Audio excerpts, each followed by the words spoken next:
നമ്മുടെ വയനാട് മെഡിക്കൽ കോളേജിനെ കുറിച്ചിട്ടുള്ള ഇപ്പോഴത്തെ ഒരു അവസ്ഥ അതിന് ആക്ഷൻ കമ്മിറ്റി രൂപീകരിച്ചിട്ടുണ്ട്. ജനങ്ങൾക്ക് പല കാര്യങ്ങളുമുണ്ട് അറിയാൻ വേണ്ടിയിട്ട്. ആ ഒരു ആക്ഷൻ കമ്മിറ്റിൻ്റെ ഭാരവാഹികളോടുണ്ട്. അപ്പോൾ അവരോട് നമുക്ക് കുറച്ച് കാര്യങ്ങൾ ഇതിനെക്കുറിച്ച് ചോദിക്കാം. ഇവിടെ വന്നിരിക്കുന്നത് ഫിലിക്കുട്ടി സാറ്, അതുപോലെ മൊയ്തു, പിന്നെ കാതിർക്ക സാർ. ഒരു കാര്യം ചോദിക്കാനുണ്ട്, നമ്മളെ വയനാട് മെഡിക്കൽ കോളേജ്, ഇങ്ങനെ ഒരു മെഡിക്കൽ കോളേജ് വയനാട്ടിലുണ്ടോ? അതിനെക്കുറിച്ചിട്ട്. വയനാട്ടിൽ മെഡിക്കൽ കോളേജ് എന്ന് പറഞ്ഞാൽ ഇപ്പോൾ ജില്ലാ ആശുപത്രിയിൽ അഡ്മിറ്റ് ചെയ്തൊരു മെഡിക്കൽ കോളേജുണ്ട്. അതല്ലാതെ യഥാർത്ഥത്തിൽ വയനാട്ടിലെ ജനങ്ങൾ പ്രതീക്ഷിച്ച തരത്തിലൊരു മെഡിക്കൽ കോളേജ് ഇപ്പോൾ നിലവിലില്ല. 2021 ഫെബ്രുവരി മാസം 12-ാം തീയതി മന്ത്രിസഭാ തീരുമാനത്തെ തുടർന്നാണ് മാനന്തവാടി ജില്ലാ ആശുപത്രിയിൽ മെഡിക്കൽ കോളേജ് അഡ്മിറ്റ് ചെയ്തിരിക്കുന്നത്. അവിടെ നിന്നിപ്പോൾ നടക്കുന്നത് എന്താണെന്ന് വെച്ചാൽ ജില്ലയുടെ വിവിധ ഭാഗങ്ങളിൽ നിന്ന് രോഗികളെ അത് റഫറൻസ് സെൻറ്റർ, അത് കോഴിക്കോട് മെഡിക്കൽ കോളേജിലേക്ക് റെഫർ ചെയ്യുന്ന ഒരാശുപത്രി മാത്രമായിട്ടാണ് ഇപ്പോൾ ജില്ലാ ആശുപത്രി പ്രവർത്തിച്ചുകൊണ്ടിരിക്കുന്നത്. ഇന്നലെ ഞാൻ വയനാട്ടുകാരനാണ്. ഇന്നലെ ഞാൻ മടക്കി കൽപ്പറ്റ വഴി യാത്ര ചെയ്യുന്ന സമയത്ത് മടക്കിയിൽ ആ മെഡിക്കൽ കോളേജിന് വേണ്ടി കൊടുത്ത 50 ഏക്കർ ഭൂമി ഉണ്ടല്ലോ, അതിൻ്റെ കവാടത്തിൻ്റെ ഭാഗമായിട്ട് കുറച്ച് ആളുകൾ കൂട്ടം കൂടിയായിട്ട് ചില പ്രതിഷേധ പരിപാടികൾ ഞാൻ ഇന്നലെ കണ്ടു. അതിനെക്കുറിച്ചിട്ട് എന്താണ് ഇവിടെ പറയാൻ? അതായത് ഈ മടക്കിമലയിലെ ഇന്നലെ ആ പ്രതിഷേധം നടന്ന പ്രദേശമാണ് ചന്ദ്രപ്രഭ ചാരിറ്റബിൾ ട്രസ്റ്റ് വയനാട് സർക്കാർ മെഡിക്കൽ കോളേജിന് വേണ്ടി 54 ഏക്കർ ഭൂമി നൽകിയ കവാടമാണ്. അവിടെ ഇന്നലെ ഉണ്ടായ പ്രതിഷേധം എന്ന് വെച്ചാൽ, ഈ ഭൂമി 2012 ഉമ്മൻചാണ്ടിയുടെ സർക്കാർ വയനാട് മെഡിക്കൽ കോളേജ് പ്രഖ്യാപിച്ചപ്പോൾ തന്നെ ചന്ദ്രപ്രഭ ചാരിറ്റബിൾ ട്രസ്റ്റ് വയനാടിൻ്റെ ഹൃദയഭാഗത്ത്, ഇത് കോട്ടത്തറ വില്ലേജിൽ ഉൾപ്പെടുന്ന പ്രദേശമാണ്, വയനാടിൻ്റെ എല്ലാ ഭാഗത്തു നിന്നും ഒരു 30 മിനിറ്റിനുള്ളിൽ എത്തിച്ചേരാൻ പറ്റുന്ന ഒരു പ്രദേശമാണ്. അപ്പോൾ സെൻറ്ററായിട്ടുള്ള ഒരു ഹൃദയഭൂമിയിൽ ഇത്ര ഭൂമി കൊടുക്കുകയും അവിടെ 2015 ജൂലൈ മാസം 12-ാം തീയതി ഉമ്മൻചാണ്ടി മുഖ്യമന്ത്രി തന്നെ നേരിട്ട് വന്ന് പ്രതീകാത്മകമായി SKMJയുടെ സ്കൂൾ മുറ്റത്ത് അതിൻ്റെ ശിലാഫലകം സ്ഥാപിക്കുകയും തുടർന്ന് വന്ന LDF ഗവൺമെൻറ് 1-ാം പിണറായി സർക്കാരിൻ്റെ കാലഘട്ടത്തിൽ അന്ന് അവിടേക്ക് റോഡ് നിർമ്മാണം ആരംഭിക്കുകയും ചെയ്തു. 3,20,00,000 രൂപ അതിനുവേണ്ടി ചെലവഴിച്ചു. പിന്നീട് റോഡിൻ്റെ നിർമ്മാണ പ്രവൃത്തികൾ നിലച്ചുപോയി. 2018 ജൂൺ, ജൂലൈ, ആഗസ്റ്റ് മാസങ്ങളിലുണ്ടായ മഴയെ, ആ പ്രളയത്തെ മുതലെടുത്തുകൊണ്ട് ഈ മെഡിക്കൽ കോളേജ് അട്ടിമറിക്കാനുള്ള വളരെ ആസൂത്രിതമായ ചില നീക്കങ്ങൾ നടന്നു. അതിൻ്റെ ഭാഗമായി ജിയോളജിക്കൽ സർവേ ഓഫ് ഇന്ത്യയുടെ 2 ശാസ്ത്രജ്ഞർ അന്ന് വയനാട്ടിലുണ്ടായ ജിയോളജിസ്റ്റുകളെ കൊണ്ട് ഒരു സർവേ നടത്തിച്ചു. 5 ദിവസം കൊണ്ട് റിപ്പോർട്ടുണ്ടാക്കി. അത് ഗവൺമെൻറ്റിലേക്ക് കൊടുത്തതായിട്ട് പറഞ്ഞു. ആ റിപ്പോർട്ടിൽ എവിടെയും അവിടെ കെട്ടിടം നിർമ്മിക്കാൻ പറ്റില്ല എന്ന് പറഞ്ഞിട്ടില്ല. ഒരു കെട്ടിടം നിർമ്മിക്കുമ്പോൾ ഉണ്ടാവേണ്ട മുൻകരുതലുകളെക്കുറിച്ച്, സാധാരണ ഒരു വീട് നിർമ്മിക്കുമ്പോഴാണെങ്കിലും ഒരു ഓഫീസ് കെട്ടിടം നിർമ്മിക്കുകയാണെങ്കിലും എടുക്കേണ്ട ചില മുൻകരുതലുകളെക്കുറിച്ച് സൂചിപ്പിച്ചതൊഴിച്ചാൽ മറ്റു വേറൊരു കാര്യവും ജിയോളജിക്കൽ സർവേ ഓഫ് ഇന്ത്യയുടെ റിപ്പോർട്ടിലില്ല. അതിനുശേഷം അത് അട്ടിമറിച്ച് കൊണ്ടുപോയി ചേലോട്ട് എസ്റ്റേറ്റിലേക്ക് പോയി, മൂപ്പൻസ് മെഡിക്കൽ കോളേജിലേക്ക് പോയി, അമ്പുകുത്തി മലയിലേക്ക് പോയി, പിന്നെ ബോയ്സ് ടൗണിലുള്ള ഗ്ലെൻലെവൽ എസ്റ്റേറ്റിലേക്ക് പോയി. അങ്ങനെ വിവിധ പ്രദേശങ്ങളിലൊക്കെ ഈ ഭൂമി അന്വേഷണം ചുറ്റിത്തിരിഞ്ഞെങ്കിലും അവസാനം കണ്ടെത്തിയ അമ്പുകുത്തിയിലെ റിസർവ് വനം ഏറ്റെടുക്കാൻ പറ്റില്ല, തരം മാറ്റാൻ പറ്റില്ല എന്ന കേന്ദ്ര വനം പരിസ്ഥിതി മന്ത്രാലയത്തിൻ്റെ എതിർപ്പ് വന്നതോടുകൂടി വീണ്ടും മടക്കിമല ഭൂമിയിലേക്ക് തന്നെ, ഇതിൻ്റെ ഭൂമിയുള്ളത് മടക്കിമലയിലാണ്, ഈ 54 ഏക്കർ മാത്രമാണ് സർക്കാരിൻ്റെ കൈവശത്തിലുള്ളത്.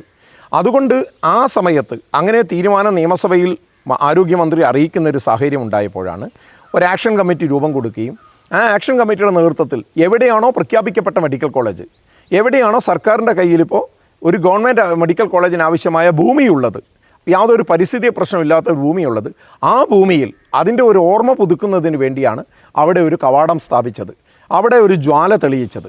കാരണം ഇത് വയനാടിനെ സംബന്ധിച്ചിടത്തോളം എവിടെയെങ്കിലും കൊണ്ടുപോയി ഒരു മെഡിക്കൽ കോളേജ് സ്ഥാപിക്കുക എന്നുള്ളതല്ല. വയനാട് പശ്ചിമഘട്ട മലനിരകളിൽ ഉൾപ്പെടുന്നതാണ്. ഇത് ഇവിടെ നിന്ന് ഒരു രോഗി ഒരു രോഗം മൂർച്ഛിച്ചാൽ അല്ലെങ്കിൽ ഒരു ആക്സിഡൻ്റ് ഉണ്ടായാൽ പ്രതിവർഷം 800-ഉം 900-ഉം അപകടവും 100ഓളം അപകട മരണങ്ങളും ഉണ്ടാകുന്ന ഒരു ജില്ലയാണ് വയനാട്. അതുപോലെ രോഗം മൂർച്ഛിച്ചുള്ള മരണം. ഈ ഒരു രോഗം മൂർച്ഛിച്ചാൽ, അപകടത്തിൽപ്പെട്ടാൽ ഒരു രോഗിക്ക് ആശുപത്രിയിൽ എത്തേണ്ട സമയമെന്ന് പറയുന്നതാണ് ഗോൾഡൻ അവർ. ആ ഗോൾഡൻ അവറാണ് അദ്ദേഹത്തിൻ്റെ ജീവൻ മാത്രമല്ല, അദ്ദേഹത്തെ ആശ്രയിച്ച് ജീവിക്കുന്ന കുടുംബത്തിൻ്റെ പോലും ഭാവിയെ ബാധിക്കുന്നതാണ് ഈ ഗോൾഡൻ അവർ എന്ന് പറയുന്നത്. അങ്ങനെ ഒരു ഗോൾഡൻ അവറിൽ ഓടിയെത്താനുള്ള ഒരു വിദഗ്ധ ചികിത്സാ കേന്ദ്രമായിട്ടാണ് വയനാട്ടുകാർ മെഡിക്കൽ കോളേജിനെ സ്വപ്നം കണ്ടത്. ഉമ്മൻചാണ്ടിയും അതാണ് പറഞ്ഞ അന്നത്തെ മുഖ്യമന്ത്രി. മെഡിക്കൽ കോളേജ് മാത്രമല്ല മെഡിസിറ്റി കൂടി പ്രഖ്യാപിക്കുമെന്നാണ് പറഞ്ഞത്. പക്ഷേ ഇത് രണ്ടും നടക്കാത്തൊരു സാഹചര്യത്തിൽ ഇപ്പോഴും ഭൂമി തേടിയുള്ള അലച്ചിൽ നടക്കുമ്പോൾ സ്വാഭാവികമായും ഒരു പ്രതിഷേധം ഉയരണം.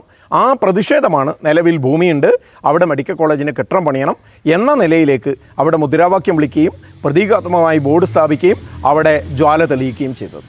വയനാട് മെഡിക്കൽ കോളേജുമായി ബന്ധപ്പെട്ട ആ നാട്ടുകാരനായ നമ്മളെ ഖാദർക്ക് അവിടെ ഉണ്ട്. അപ്പോൾ ഖാദർഖാനോട് അതിനെക്കുറിച്ചിട്ട് നിങ്ങളൊരു അഭിപ്രായം എന്താണ്? അല്ല, വയനാട് മെഡിക്കൽ കോളേജിനെ കുറിച്ചിട്ട് മടക്കിമലക്കാരൻ എന്നുള്ള നിലക്ക് മാത്രമല്ല ഞാൻ അഭിപ്രായം പറഞ്ഞത്, ഒരു വയനാട്ടുകാരൻ എന്നുള്ള രീതിയിലാണ്. മടക്കിമലയിൽ മെഡിക്കൽ കോളേജ് സ്ഥാപിക്കണം എന്നുള്ളത് മടക്കിമലക്കാരുടെ മാത്രം ആവശ്യമോ അഭിപ്രായമല്ല. അത് വയനാട് ജില്ലയിലുള്ള 95% വരുന്ന ആളുകളുടെ അഭിപ്രായമാണ്. ഇപ്പോൾ വയനാട് ജില്ലാ മെഡിക്കൽ കോളേജ് മടക്കിമലയിൽ പ്രഖ്യാപിച്ചെങ്കിലും ഇന്ന് വയനാട് ആ മെഡിക്കൽ കോളേജിന് ദാനമായി കിട്ടിയ 54 ഏക്കർ ഭൂമി അവിടെ നിലനിർത്തിക്കൊണ്ട് തന്നെ വളരെ സൗകര്യപ്രദമായ ഭൂമി, ഒരു തരത്തിലുള്ള ചെരുവുകളില്ലാത്ത ഭൂമി, അതിന് ചുറ്റുവട്ടത്തിൽ കുന്നോ മലയോ ഇല്ലാത്തൊരു ഭൂമി, അത്രമാത്രം സൗകര്യപ്രദമായൊരു ഭൂമി എനിക്ക് തോന്നുന്നു വയനാട് ജില്ലയിൽ വേറെ ഇല്ലയെന്ന് തോന്നുന്നു. 54 ഏക്കറൊന്നും അത്ര സൗകര്യപ്രദമായ ഭൂമി മറ്റൊരു ഭൂമിയില്ല. അത്രമാത്രം സൗകര്യപ്രദമായ ഭൂമി ഉപേക്ഷിച്ചിട്ട് വയനാട് ജില്ലയിലെ കണ്ണൂർ ജില്ലയോട് ചേർന്ന് കിടക്കുന്ന ഏരിയയിലേക്ക്, കണ്ണൂർ ജില്ലയുടെ ബോർഡറിലേക്ക്, വയനാട് ജില്ലയുടെ ഒരു അതിർത്തിയിലേക്ക് മെഡിക്കൽ കോളേജ് പറിച്ചു മാറ്റണമെന്നുള്ള ലക്ഷ്യത്തോട് കൂടിയിട്ട് വലിയൊരു ലോബി ഇതിൻ്റെ പിന്നിൽ പ്രവർത്തിക്കുന്നുണ്ട്. അതിന് വയനാട് ജില്ലയിലെ പ്രഗത്ഭരായ രാഷ്ട്രീയ നേതാക്കന്മാർ അതിന് ഒത്താശ ചെയ്തു കൊടുക്കുന്നുണ്ട് എന്ന് വയനാട് ജില്ലയിലുള്ള ഞാൻ ഉൾപ്പെടെയുള്ള ആളുകൾ സംശയിച്ചാൽ ആരും കുറ്റം അറിയാൻ പറ്റില്ല, ഇതിന് ആരും തെറ്റിദ്ധരിക്കാൻ പറ്റില്ല. ആ രീതിയിലാണ് ഈ കഴിഞ്ഞ 5-8 വർഷമായി ഇവിടെ പ്രവർത്തനം മുന്നോട്ട് പോയിക്കൊണ്ടിരിക്കുന്നത്. അത് തന്നെയാണ് നേരത്തെ എനിക്ക് മുമ്പ് സൂചിപ്പിച്ച പിൽപ്പുട്ടി സാർ ഉൾപ്പെടെയുള്ള ആളുകൾ സൂചിപ്പിക്കപ്പെട്ടത്. അപ്പോൾ നമ്മൾ മനസ്സിലാക്കേണ്ടത് വയനാട് ജില്ലയിലൂടെ ഇന്നലെയോ തുടങ്ങിയ അവഗണനയല്ല ഇത്. വയനാട് ജില്ലയിൽ നിരവധി പദ്ധതികൾ പ്രഖ്യാപനങ്ങൾ ധാരാളം നടത്തുകയും ഒരു പദ്ധതിയും വയനാട് ജില്ലയിൽ ജനങ്ങൾക്ക് ഉപകാരപ്രദമായ ഒരു പദ്ധതി നടക്കരുത് എന്നുള്ള ഏതൊക്കെയോ ലോബികളുടെ ആ ഒരു ചിന്തയിൽ നിന്ന് അവരുടെ ലക്ഷ്യത്തിന് ഇവിടെയുള്ള രാഷ്ട്രീയക്കാർ അതിന് അടിമകളാവുകയും ഇരകളാവുകയും ചെയ്യുകയും അതിൻ്റെ ഫലം വയനാട്ടുകാർ അനുഭവിക്കും എന്നുള്ളതാണ് നമുക്ക് വയനാട്ടുകാരെ എല്ലാ ആളുകൾക്കും നമുക്ക് മനസ്സിലാക്കാൻ വേണ്ടി കഴിയുന്നത്. നമുക്കറിയാലോ, വയനാട് പൂയിത്തോട് ബദൽ റോഡ് എത്ര വർഷമായി അതിൻ്റെ പണി തുടങ്ങിയിട്ട് ഇന്ന് അത് എവിടെയെങ്കിലും എത്തിയോ? അത് എവിടെയെങ്കിലും പണി തുടങ്ങി വെക്കുക, അത് പിന്നീട് അവസാനിപ്പിക്കുക. അതുപോലെ വൈരക്കുപ്പ പാലം പണി തുടങ്ങിയിട്ട് എത്ര വർഷങ്ങളായി ആ തുടക്കത്തിൽ തറക്കല്ലിടുകയും അതിന് നിർമ്മാണത്തിന് വേണ്ടിയിട്ട് ഒരു പണി തുടങ്ങുകയും കരാർ കൊടുക്കുകയും ചെയ്ത് പിന്നീട് അത് അവിടെ നിന്ന് അങ്ങോട്ട് ഒരു അനക്കം അനങ്ങിയിട്ടില്ല. അത് തന്നെയാണ് വയനാട് മെഡിക്കൽ കോളേജിന് സംഭവിച്ചത്. വയനാട് മെഡിക്കൽ കോളേജ് അടിയന്തരമായി കൊണ്ട് മെഡിക്കൽ കോളേജിൻ്റെ പ്രവർത്തനം തുടങ്ങുകയാണ്. 2 വർഷക്കാലം കൊണ്ട് അതിൻ്റെ സർവ്വ പ്രവർത്തിയും പൂർത്തിയാക്കുമെന്ന് പറയുകയും അതിനു വേണ്ടിയിട്ട് കരാർ നൽകുകയും അതിൻ്റെ പ്രവർത്തനം ആരംഭിക്കുകയും ചെയ്യും. റോഡ് നിർമ്മാണം തുടങ്ങി അങ്ങനെ അതിനു വേണ്ടിയിട്ട് കോടിക്കണക്കിന് രൂപ ചെലവഴിച്ച് പിന്നീട് അത് അവിടെ അവസാനിപ്പിക്കുകയും പിന്നീട് ഇന്ന് 8 വർഷത്തൊക്കെ കാലമായി കൊണ്ട് മെഡിക്കൽ കോളേജിന് വേണ്ടി പിന്നെ പുതിയ സ്ഥലം അന്വേഷിച്ചു കൊണ്ടിരിക്കുകയാണ്. ഇത് വയനാട്ടുകാരോട് ഇന്നലെ തുടങ്ങിയതല്ല. അതിൻ്റെ ആ ലക്ഷ്യത്തോടു കൂടി ഇതിൻ്റെ പിന്നിൽ വയനാട് ജില്ല ഒരിക്കലും വളരാൻ പാടില്ല, വയനാട്ടിൽ വികസനം വരാൻ പാടില്ല, വയനാട്ടിൽ ചികിത്സാ സഹായം ഉണ്ടാകാൻ പാടില്ല എന്ന് ആ തീരുമാനത്തോടുകൂടി ആ ലക്ഷ്യത്തോടു കൂടി പ്രവർത്തിക്കുന്ന ചില ലോബികളുടെ പ്രവർത്തനമാണ് ഇത് വയനാട് ഈ മടക്കമലയിൽ മെഡിക്കൽ കോളേജ് സ്ഥാപിക്കാത്തത്. മടക്കിമലയിൽ നിന്ന് മാത്രമല്ല, വയനാട് ജില്ലയിലെ മെഡിക്കൽ കോളേജ് സ്ഥാപിക്കരുത് എന്നുള്ള ലക്ഷ്യത്തോട് കൂടിയിട്ടാണ് ഇന്നിട്ട് ഈ പ്രവർത്തനമായി മുന്നോട്ട് പോകുന്നതാണ് നമ്മൾ മനസ്സിലാക്കേണ്ടത്. ഇതിനെതിരെ ശക്തമായ സമര പോരാട്ടവുമായി നമ്മൾ മുന്നോട്ട് പോകണം. വയനാട്ടുകാർ ഉണർന്ന് പ്രവർത്തിക്കണം. അതിനുവേണ്ടിയാണ് വരുന്ന ബുധനാഴ്ച ഈ 29-ാം തീയതി സമര പ്രഖ്യാപനം നമ്മുടെ വയനാട് ജില്ലാ കലക്ടറേറ്റ് മുന്നിൽ. അവിടേക്ക് വയനാട് ജില്ലയിലെ ഇതുമായി സഹകരിക്കാൻ തയ്യാറുള്ള മുഴുവൻ ആളുകളും അവിടേക്ക് രാവിലെ 10 മണിക്ക് എത്തണമെന്നാണ് ആ വിഷയത്തിൽ എനിക്ക് പറയാനുള്ളത്. ആ ഒരു 50 ഏക്കർ ഭൂമി ദാനം ചെയ്ത ഭൂമിയിൽ അതിൻ്റെ ഉടമസ്ഥർ ആ ഭൂമിയിലുള്ള മരം മുറിച്ച് വിറ്റെന്ന് പറഞ്ഞിട്ടുള്ള ഒരു ഇഷ്യൂ നടക്കുന്നുണ്ട് ജനങ്ങളുടെ ഇടയിൽ. അതിനെക്കുറിച്ചിട്ട് സാർ എന്താണ് അതിൻ്റെ ഒരു സത്യാവസ്ഥ എന്ന് പറയാം? അതിൻ്റെ ഒരു വസ്തുത എന്താണെന്ന് വെച്ചാൽ അതൊരു കെട്ടിച്ചമച്ചതായ ഒരു വ്യാജ ആരോപണം മാത്രമാണ്.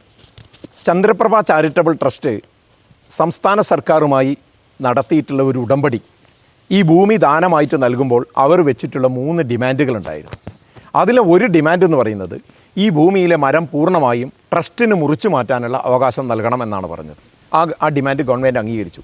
രണ്ടാമത്തെ ഡിമാൻഡ് വെച്ചത് ജിനചന്ദ്രൻ്റെ സ്മാരകമായി അദ്ദേഹത്തിൻ്റെ മെമ്മോറിയലായി ഈ മെഡിക്കൽ കോളേജിന് പേര് നൽകണം. ജിനചന്ദ്ര മെമ്മോറിയൽ വയനാട് സർക്കാർ മെഡിക്കൽ കോളേജ് എന്ന് പേര് നൽകണം എന്നാണ് ട്രസ്റ്റ് ആവശ്യപ്പെട്ട മറ്റൊരു കാര്യം ട്രസ്റ്റ് ആവശ്യപ്പെട്ടിട്ടുള്ളത് വയനാട്ടിലെ ദുർബലരായ സാമ്പത്തികമായി പിന്നോക്കം നിൽക്കുന്ന ആദിവാസി വിഭാഗങ്ങളിൽപ്പെട്ട 5 കുട്ടികൾക്ക് അവിടെ വർഷാവർഷം മെഡിക്കൽ കോഴ്സിന് അഡ്മിഷൻ നൽകണം. ഈ 3 ഡിമാൻഡുകളാണ് പ്രധാനമായിട്ടും ചന്ദ്രപ്രഭ ചാരിറ്റബിൾ ട്രസ്റ്റിൻ്റെ ആളുകൾ മുന്നോട്ട് വെച്ചിട്ടുള്ള വസ്തുത.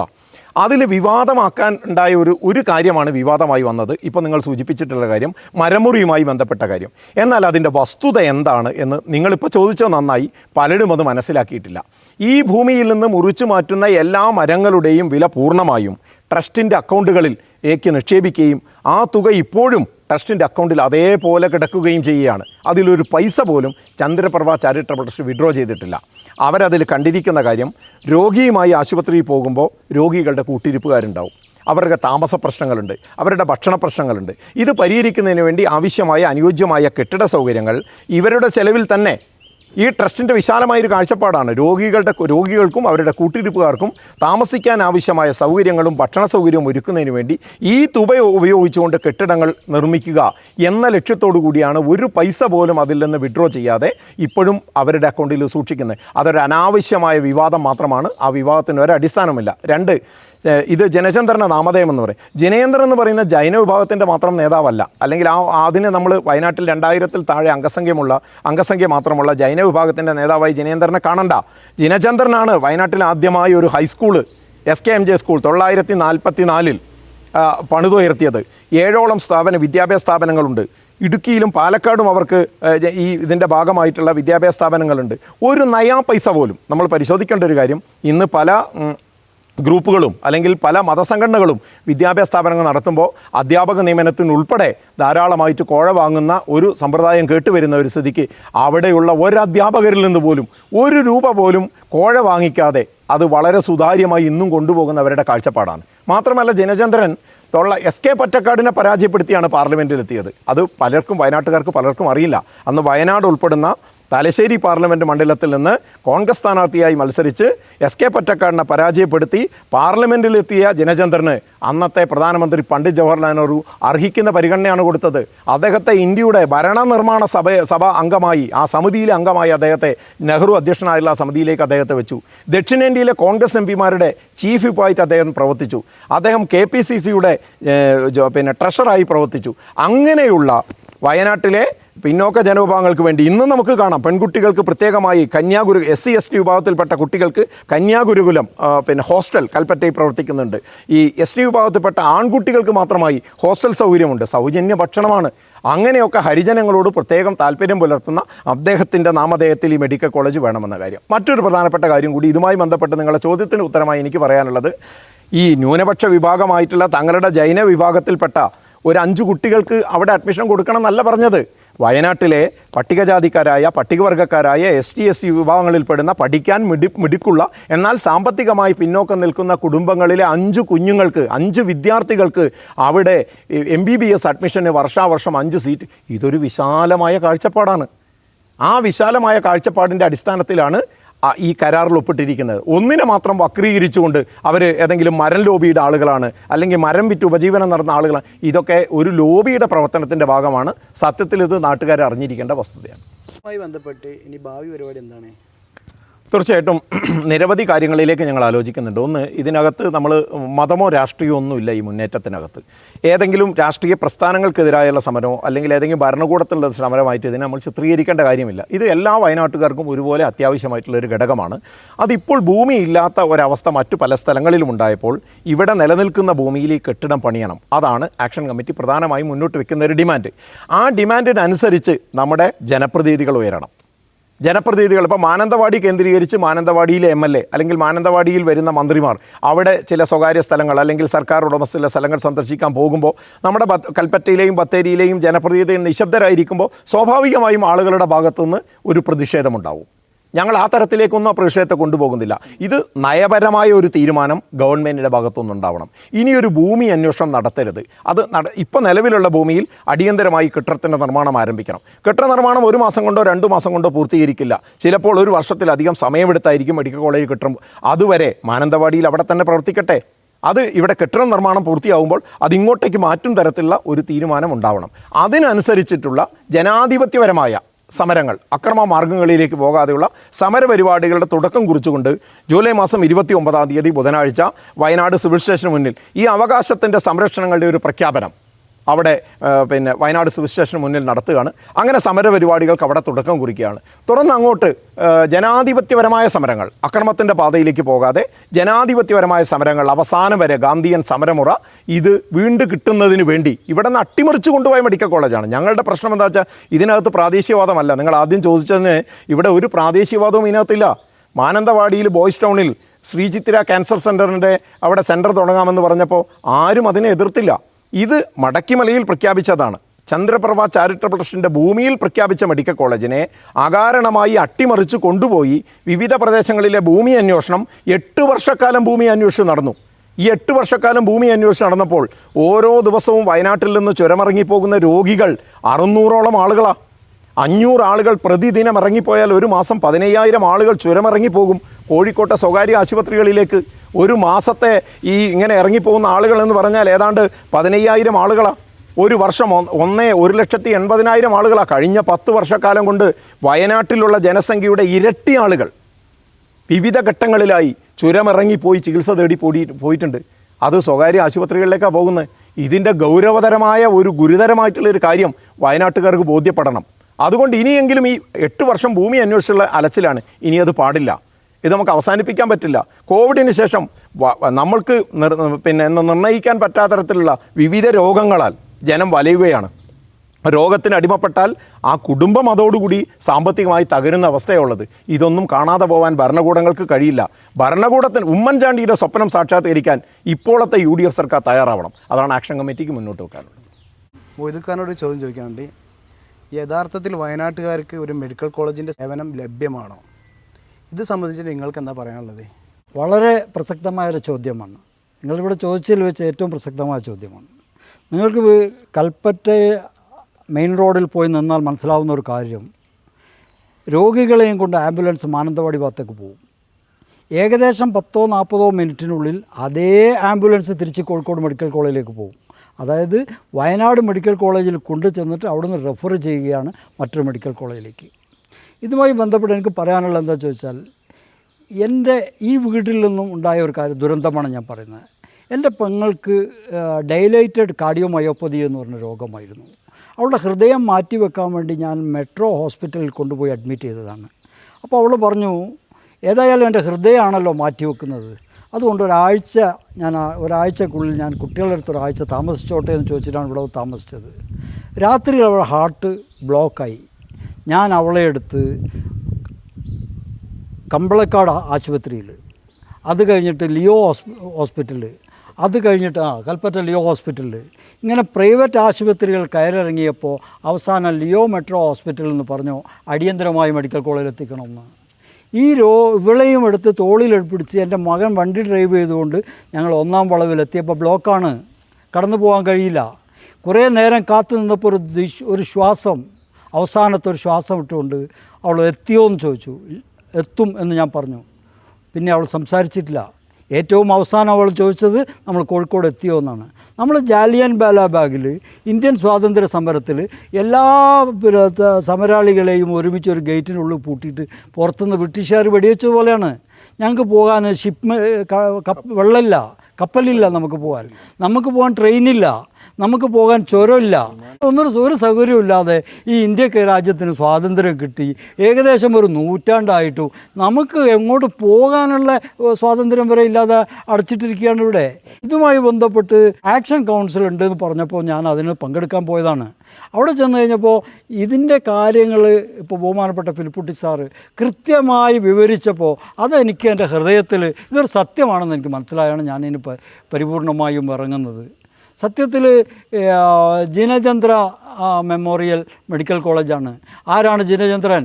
നമ്മളൊക്കെ പുറത്തിറങ്ങാൻ ഭയപ്പെട്ടിരുന്ന കാലത്ത്, ബ്രിട്ടീഷുകാരൻ്റെ ബൂട്ടിൻ്റെ ശബ്ദം മാത്രം കേട്ടിരുന്ന ഒരു കാലത്ത് 1944 SKM സ്കൂൾ സ്ഥാപിച്ച ആളാണ്. ആദിവാസി കുട്ടികൾക്ക് താമസിക്കാൻ സൗകര്യം ചെയ്ത ആളാണ്. അത് കഴിഞ്ഞിട്ടോ അദ്ദേഹത്തെ ഭരണഘടനാ നിർമ്മാണ സമിതിയിലേക്ക് നെഹ്റു നോമിനേറ്റ് ചെയ്ത ആളാണ്.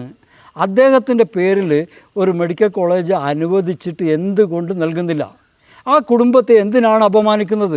ഈ വയനാട് ജില്ലയ്ക്ക് കോടതി സ്ഥാപിക്കാൻ അവർ സ്ഥലം നൽകി, കലക്ട്രേറ്റ് അനുവദിച്ചു, അവർ കളക്ട്രേറ്റിന് സ്ഥലം അനുവദിച്ചു, ITIക്ക് അവർ സ്ഥലം അനുവദിച്ചു.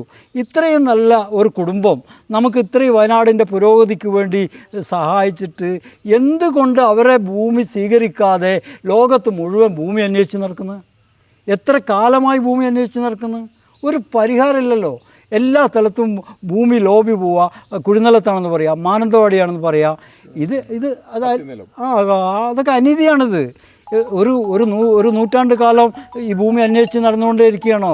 ഞാനിപ്പോഴും ആലോചിക്കുന്നത് ആ മെഡിക്കൽ കോളേജ് മടക്കിമലയിൽ ഉണ്ടായിരുന്നെങ്കിൽ എൻ്റെ പെങ്ങൾ എൻ്റെ കൂടെ ഉണ്ടാവുമായിരുന്നു. ആ പെങ്ങളെ 3 മക്കൾ ഇന്ന് എൻ്റെ കൂടെ താമസിക്കുന്നുണ്ട്. ഞാൻ അവരെ വിദ്യാഭ്യാസം ചെയ്യുന്നുണ്ട്. എല്ലാ ദിവസവും രാവിലെ എഴുന്നേറ്റാൽ ഞാൻ അവരെ കാണുന്നുണ്ട്. അപ്പോൾ ഈ മെഡിക്കൽ കോളേജിൻ്റെ യഥാർത്ഥമായ വിക്റ്റിമാണ് നമ്മൾ. മെഡിക്കൽ കോളേജ് ഇല്ലാത്തതിൻ്റെ വിക്റ്റിമാണ് ഒന്ന്. രണ്ടാമത്തത്, വയനാട് ജില്ലയ്ക്ക് മടക്കി എന്ന് പറയുന്ന പ്രദേശത്ത് ഈ 100 കൊല്ലത്തിനടുക്ക് ഒരു സർക്കാർ സ്ഥാപനം നൽകിയിട്ടില്ല.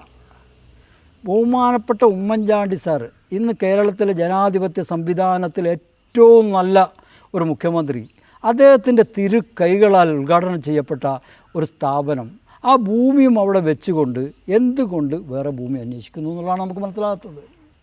അതൊരു പ്രധാനപ്പെട്ട കാര്യമാണ്. പിന്നെ വയനാട്ടിലെ സുൽത്താൻ ബത്തേരിയിലുള്ള യാത്ര, മൈസൂരിലേക്കുള്ള യാത്ര, അവിടെയും പോകാൻ പറ്റില്ല, ബത്തേരി വഴി പോകാൻ പറ്റില്ല. എല്ലാ ഭാഗത്തും നമ്മളെ ബ്ലോക്ക് ചെയ്തിട്ടിരിക്കുകയാണ്. ഇതിൽ നമുക്ക് സങ്കടവും പരാതിയുണ്ട്. ഇതിനു വേണ്ടി 29-ാം തീയതി കലക്ട്രേറ്റിൽ ഈ വയനാട്ടിലെ മുഴുവൻ ജനങ്ങളും പങ്കെടുത്തുകൊണ്ട് ആത്മാർത്ഥമായും ആ സമരത്തെ വിജയിപ്പിക്കണം. പിന്നെ ഒരു പ്രധാനപ്പെട്ട കാര്യം എന്ന് പറയുന്നത്, മാനന്തവാടി ടൗണിനെ കുറിച്ച് നിങ്ങൾക്കറിയാം. അത് വളരെ ഏറ്റവും ശുഷ്കിച്ച ടൗണാണ് വയനാട്ടിലെ. ആ ടൗണിലൂടെ ട്രാഫിക് പാസ്സായി ഒരു രോഗി ആശുപത്രിയിൽ എത്തുന്ന നേരം കൊണ്ട് ആ രോഗിക്ക് മടക്കിമലയിൽ എത്താൻ കഴിയും. വയനാടിൻ്റെ എല്ലാ ഭാഗത്തു നിന്നും എത്താൻ കഴിയും. അതൊരു പ്രധാനപ്പെട്ട പ്രശ്നമാണ്. അതുകൊണ്ട് എന്തുകൊണ്ടും എല്ലാവരും സഹകരിച്ച് യാതൊരുവിധ ജാതി മത ഭേദമന്യേ രാഷ്ട്രീയ ഗ്രൂപ്പുകളെല്ലാം മറച്ചു വെച്ചുകൊണ്ട് നമ്മൾ എന്താക്കണം, ഇരുത്തണം. പിന്നെ ഒരു കാര്യം കൂടി പറയാനുള്ളത്, ജനപ്രതിനിധികളാണ്. ഇപ്പോൾ ബഹുമാനപ്പെട്ട ശശി MLA മത്സരിക്കാൻ നോക്കുമ്പോൾ ഞങ്ങളോട് പറഞ്ഞു, ഞാൻ ഇവിടെ മെഡിക്കൽ കോളേജ് കൊണ്ടുവരും, ജനങ്ങൾ വോട്ട് ചെയ്തു, MLA ആക്കി. അദ്ദേഹം പിന്നെ ഒന്നും സംസാരിക്കുന്നില്ല. പിന്നെ പുതിയ MLA വന്നു. ആ MLA പറഞ്ഞു, ഞാനിവിടെ മെഡിക്കൽ കോളേജ് കൊണ്ടുവരും, ഞങ്ങൾ അദ്ദേഹത്തിന് വോട്ട് ചെയ്തു. ഇപ്പോഴും ഞങ്ങൾക്ക് അദ്ദേഹത്തിൽ വിശ്വാസമുണ്ട്. അദ്ദേഹം ഞങ്ങളുടെ കൂടെ നിൽക്കുമെന്ന് ഞങ്ങൾ വിശ്വസിക്കുന്നുണ്ട്. അദ്ദേഹം ഇപ്പം നമുക്ക് മെഡിക്കൽ കോളേജിനെ കുറിച്ച് സംസാരിക്കാൻ ആളില്ല. ഇപ്പോൾ അദ്ദേഹം മന്ത്രിയാണ്, നമ്മൾ MLA സംസാരിക്കാൻ ആളില്ല. അതുകൊണ്ട് എല്ലാവരും 29-ാം തീയതി നടക്കുന്ന സമരത്തിൽ പങ്കെടുക്കുകയും അതിൻ്റെ യഥാർത്ഥ വശങ്ങൾ പഠിക്കുകയും ചെയ്യണമെന്നാണ് എനിക്ക് പറയാനുള്ളത്. ഈ ഒരു മെഡിക്കൽ കോളേജുമായി ബന്ധപ്പെട്ട നമ്മളെ ജനപ്രതിനിധികളുണ്ട്, അവരായിട്ട് ഇതിനെക്കുറിച്ച് നിങ്ങൾ ചർച്ച കാര്യങ്ങളൊന്നും ചെയ്തിരുന്നോ? ജനപ്രതിനിധികൾ എന്ന് പറഞ്ഞു കഴിഞ്ഞാൽ ഇപ്പോൾ വയനാടിനെ സംബന്ധിച്ചിടത്തോളം അന്തിമമായ തീരുമാനം എടുക്കാൻ പറ്റുന്ന ഒരു ക്യാബിനറ്റ് തന്നെ വയനാട്ടിലുണ്ട്. ഒന്ന്, ഇതിൻ്റെ എല്ലാം ലീഡർഷിപ്പിൽ നിൽക്കുന്ന നെഹ്റു കുടുംബത്തിലുള്ള രാജീവ് ഗാന്ധിയുടെ മകളായിട്ടുള്ള പ്രിയപ്പെട്ട പ്രിയങ്ക ഗാന്ധിയാണ് നമ്മുടെ പാർലമെൻറ്റ് അംഗം. അവരെ 100% സപ്പോർട്ട് ചെയ്തുകൊണ്ട്, അവരെ സഹോദരൻ 2 സീറ്റിൽ ജയിച്ചതുകൊണ്ടാണ് വയനാട് രാജിവെക്കേണ്ട സാഹചര്യം വന്ന് എല്ലാ പരിപാടികൾക്കും വയനാടുമായി സഹകരിക്കുന്ന മുൻ പാർലമെൻറ്റ് അംഗം രാഹുൽ ഗാന്ധിയുണ്ട്. ഇവർ 2 പേർക്കും തീരുമാനമെടുക്കാവുന്ന ഒരു വിഷയം തന്നെയാണിത്. ഒന്ന്, വയനാട്ടിൽ ഇപ്പോൾ 3 ജനപ്രതിനിധികൾ, 3 MLA മാർ, അതിലൊരാൾ സംസ്ഥാന കൃഷി വകുപ്പിൻ്റെ മന്ത്രിയാണ്. ഒരാൾ 2.5 വർഷം കഴിഞ്ഞ്, അടുത്ത ടൈമിൽ 2.5 വർഷം കഴിഞ്ഞാൽ മന്ത്രിയാവാൻ പോകുന്ന ആളാണ് മാനന്തവാടി ബത്തേരിയിൽ നിന്നുള്ള MLA. നമ്മുടെ നിയോജകമണ്ഡലത്തിൽ തന്നെയാണ് KM ഷാജി മുസ്ലിം ലീഗിൻ്റെ ഭാഗത്തുനിന്ന് മന്ത്രിയായിട്ട് നിയമസഭാ അംഗമായി മന്ത്രിയായി വന്നിട്ടുള്ളത്. നമ്മുടെ നേരത്തെയുള്ള പാർലമെൻറ്റ് അംഗമായിരുന്ന ശ്രീ മുരളീധരൻ നമ്മുടെ ക്യാബിനറ്റിലുണ്ട്. അപ്പോൾ എന്തുകൊണ്ട് നോക്കിയാലും നമ്മൾക്ക് പിന്നെ ഒരു തീരുമാനം ഇവിടെ എടുക്കാൻ, ഇതൊരു നയപരമായ എടുക്കേണ്ട ഒരു തീരുമാനമാണ്. ഇതൊരു പ്രാദേശികവാദത്തിലേക്കും വലിയ തർക്കങ്ങളിലേക്കും കൊണ്ടുപോകാതെ എവിടെയും ഭൂമി കിട്ടുന്ന സാഹചര്യമില്ല. എല്ലാ ഭൂമികളിലും പ്രശ്നമാണ്. ഇപ്പോൾ അവസാനം KSEBയുടെ ഭൂമി ഏറ്റെടുക്കാൻ പോയി. അത് പകുതിയിലധികം ചതുപ്പാണ്, 80% ചെരിഞ്ഞ ഭൂമിയാണ്. അവിടെ സോളാർ പാനൽ വെച്ചിട്ടുണ്ട്. അവിടെ 7 ജില്ലകളിലേക്ക് ആവശ്യമായ ഇലക്ട്രിക് പോസ്റ്റുകളുടെ നിർമ്മാണം നടക്കുന്നുണ്ട്. ഒരു തരത്തിലും മാനന്തവാടിയിൽ നിന്ന് പിന്നെയും കണ്ണൂർ ബോർഡറിലേക്ക് 5 കിലോമീറ്റർ അപ്പുറത്താണ് ഈ ഭൂമിയുള്ളത്. അവിടെയും ഇത് ശാശ്വതമല്ല, നിർമ്മിക്കാൻ സാധിക്കില്ല. വലിയ പാരിസ്ഥിതിക പ്രശ്നങ്ങളാണ്. വേറെ എവിടെയും സർക്കാരിൻ്റെ കയ്യിൽ ഭൂമിയില്ല. പാരിസൺ എസ്റ്റേറ്റ് ഏറ്റെടുക്കാൻ പോയി, അതിൻ്റെയും പ്രശ്നങ്ങളുണ്ട്. അപ്പോൾ എല്ലാ ഭൂമി അന്വേഷണങ്ങളും പരാജയപ്പെടുമ്പോഴും സർക്കാരിന് നൽകിയ ഭൂമി ഇപ്പോഴും ചന്ദ്രപ്രഭ ചാരിറ്റബിൾ ട്രസ്റ്റ് നൽകിയ ഭൂമി ഇപ്പോഴും സർക്കാരിൻ്റെ കയ്യിൽ ഈ ഹൃദയഭൂമി മടക്കിമലയിലുണ്ട്. അവിടെ ഇത് സ്ഥാപിക്കുക. മാനന്തവാടി ജില്ലാ ആശുപത്രിയെ സംബന്ധിച്ചിടത്തോളം അവിടെ മൾട്ടി സ്പെഷ്യാലിറ്റി ബ്ലോക്ക് ഉണ്ടാക്കിയത് മെഡിക്കൽ കോളേജിൻ്റെ ഭാഗമല്ല. 8 നില മൾട്ടി സ്പെഷ്യാലിറ്റി ബ്ലോക്ക് ഉണ്ടാക്കിയത് ഉമ്മൻചാണ്ടിയുടെ ഗവൺമെൻറ് അതിൻ്റെ അവസാന കാലഘട്ടം 2016 ജനുവരി മാസത്തിൽ തീരുമാനമെടുത്ത് വാർഷിക പദ്ധതിയിൽ ഉൾപ്പെടുത്തി 45 കോടി രൂപ അനുവദിച്ചതിൽ നിന്നാണ് ഈ സ്പെഷ്യാലിറ്റി ബ്ലോക്ക് ഉണ്ടാക്കുന്നത്. അവിടെ കാത്ത് നിർമ്മിക്കാൻ 12 കോടി രൂപ അനുവദിച്ചത് 2016 ഉമ്മൻചാണ്ടി സർക്കാരിൻ്റെ ലാസ്റ്റ് കാലഘട്ടത്തിലാണ്. ഇതൊന്നും മെഡിക്കൽ കോളേജിൻ്റെ ഭാഗമായിട്ട് വന്നതേ അല്ല. അപ്പം അവിടെ അത് അങ്ങനെ തന്നെ പൂർണ്ണ സജ്ജമായി. സത്യത്തിൽ എന്താ സംഭവിക്കുന്നത്? ഒരു ജില്ലാ ആശുപത്രി ഇല്ലാതെയായി, മെഡിക്കൽ കോളേജ് പൂർണ്ണതയിലെത്തിയില്ല. ഇതാണ് ഞങ്ങൾക്കുള്ള പ്രധാന ആക്ഷേപം. മെഡിക്കൽ കോളേജിൽ ഒന്നിൽ അതിൻ്റെ പൂർണ്ണതയിലെത്തിക്കുക അത് സാധ്യമല്ല. അവിടെ 8 വർഷമായിട്ട് വാങ്ങിയ ഉപകരണങ്ങൾ ഇന്ന് വരെ ഇപ്പോൾ പോയി ചെന്ന് നോക്കുമ്പോഴാണ്. അപ്പോൾ എത്രമാത്രം ഇതിനെക്കുറിച്ച് നമ്മൾ ജാഗ്രതയുണ്ട് എന്ന് മനസ്സിലാക്കണ്ടേ. അപ്പോൾ നിലവിലുള്ള മെഡിക്കൽ കോളേജ് എന്ന് പറയുന്നത് ഇവിടെ എവിടെയാണോ പ്രഖ്യാപിച്ച് അവിടെ സ്ഥാപിക്കുക. നിലവിലുള്ള ജില്ലാ ആശുപത്രി അപ്പോൾ നിലനിർത്തി കിട്ടും. അവിടെ എല്ലാ സജ്ജീകരണങ്ങളോടും കൂടി ഭാവിയിൽ അവിടെ സൂപ്പർ സ്പെഷ്യാലിറ്റി ആശുപത്രിയാക്കുക. അതിൻ്റെ അപ്പുറത്ത് ബോയ്സ് ടൗണിലെ ഭൂമി കേസിൽ നിന്ന് വിട്ടുകിട്ടുന്ന മുറയ്ക്ക് അവിടെ ശ്രീചിത്ര ക്യാൻസർ സെൻ്ററിൻ്റെ ഇൻസ്റ്റിറ്റ്യൂട്ട് ഒരു സെൻറ്റർ വരട്ടെ. നമ്മളതിനെ സ്വാഗതം ചെയ്യുന്നു. അപ്പം നയപരമായൊരു തീരുമാനം സർക്കാരിനെ കൊണ്ട് എടുപ്പിക്കാൻ ഇപ്പോൾ നമ്മളുടെ പാർലമെൻറ്റിനകത്തിൽ സാധിക്കും. ഇതൊരു പ്രാദേശികവാദമാക്കി മാറ്റാതെ, ജനങ്ങളെ തെറ്റിദ്ധരിപ്പിക്കാതെ, ഒരു സമരത്തിൻ്റെ പാതയിലേക്ക് ഇതിനെ കൊണ്ടുപോകാതെ ഈ വലിയ ഭൂരിപക്ഷത്തോടുകൂടി അധികാരത്തിലേറിയപ്പോൾ ഉമ്മൻചാണ്ടിയുടെ സ്വപ്നം സാക്ഷാത്കരിക്കുക. അതുപോലെ ജനചന്ദ്രൻ്റെ നാമധേയത്തിൽ, അതായത് ഇവർക്കൊക്കെ അറിയാം, ഇവരുടെ പിതാമഹന്മാരുമായി നെഹ്റുവുമായി അടുത്ത ബന്ധമുണ്ടായിരുന്ന ഒരാളുടെ, ഒരു മികച്ച പാർലമെൻറ്റേറിയൻ്റെ നാമധേയത്തിൽ ഒരു മെഡിക്കൽ കോളേജ് ഇവിടെ സ്ഥാപിക്കുക എന്ന് പറയുമ്പോൾ അത് നെഹ്റു കുടുംബത്തിന് തന്നെ അഭിമാനമാണ്. ആ നിലയ്ക്ക് അതിനെ ഉയർത്തിക്കൊണ്ടുവരണം. ഒരു കാര്യം കൂടി ഞാൻ സാന്ദർഭികമായി സൂചിപ്പിക്കാം. ഇവരിടപെട്ടാൽ തീരുന്നൊരു വിഷയമാണ് നമ്മളിപ്പോൾ അനുഭവിക്കുന്ന രാത്രി യാത്രാ തടസ്സം. ഒന്ന് NH 766 കടന്നു പോകുന്ന മുത്തങ്ങ ഗുണ്ടിൽപേട്ട റോഡിൽ 9 മണിക്കൂർ രാത്രി യാത്ര ബ്ലോക്കാണ്.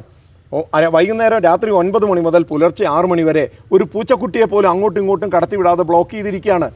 ഇപ്പോൾ നമുക്ക് ഈ കാര്യങ്ങൾ അന്തിമമായി തീരുമാനിക്കാൻ കഴിയുന്ന 2 ഗവൺമെൻറ്റുകളെ തമ്മിൽ യോജിപ്പിക്കാൻ കഴിയുന്ന ഒരു ശക്തി നമ്മുടെ കൂടെ ഇപ്പോൾ ഉണ്ട്. അതാണ് പ്രിയങ്ക ഗാന്ധി, അതാണ് രാഹുൽ ഗാന്ധി.